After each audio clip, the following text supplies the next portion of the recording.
DJ Suman Malangia, DJ Suman Malangia, पूजा करे से पहले ये लोभर प्रेम से बोलिए सरस्वती मैया की। म्यूजिक बाय नीरज धड़कन जी। अभी आप सुन रहे हैं सुमन मलंगिया एंटरटेनमेंट को। हिलवाड़ी सरस्वती मैया वेलकम ला बाटे लिपाइल यगनहिया वेलकम ला बाहर देखना सरे साल भपया हिलवाड़ी सरस्वती मैया वेलकम ला बाटे लिपाइल यगनहिया मैया के कृपा से पासी हो जइबू कोई न कौन परसनिया पूजा करे से पहले ये लोभर माथे पधला ओढ़निया पूजा करे से पहले ये लोभर माथे पधला ओढ़निया प्रेम से बोलिए सरस्वती मैया की।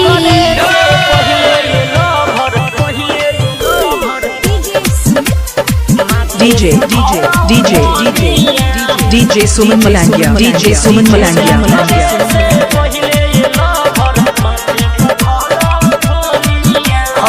सारा लोग बिजी बाटे मौजी उड़ावे में तोहरा का लेट भइल बाई आयाबे में दे दी है मैया जिसे माता बूझी हो छोरा मोबाइल यही DJ Suman Malangia, DJ Suman Malangia. हाँ सारा लोग बिजी बाटे मौजी उड़ावे में तोहरा का लेट भइल बाई आयाबे में दे दी है मैया जिसे माता बूझी हो छोरा मोबाइल तू हुए ही जा पूजी हो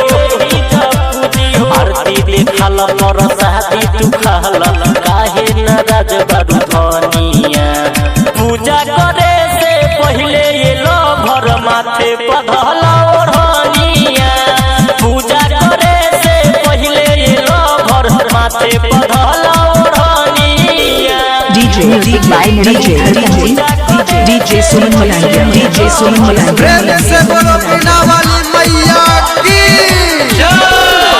मैया के कृपा से हो ही सब ठीक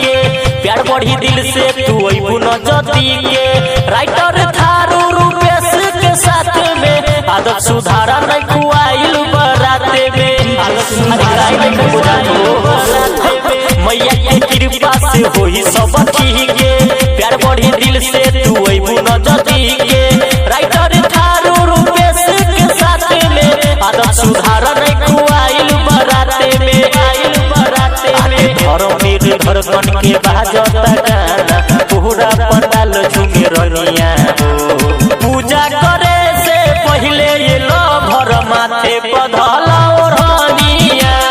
पूजा करे से पहले ये लोभर माथे पधला ओढ़निया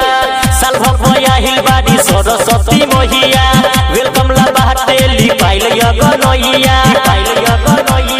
मैया के कृपा से पासी हो जइबू कोई न कौन परसनिया पूजा करे से पहले ये लोभर माथे पधला ओढ़निया पूजा करे से पहले DJ Suman Malangia, DJ Suman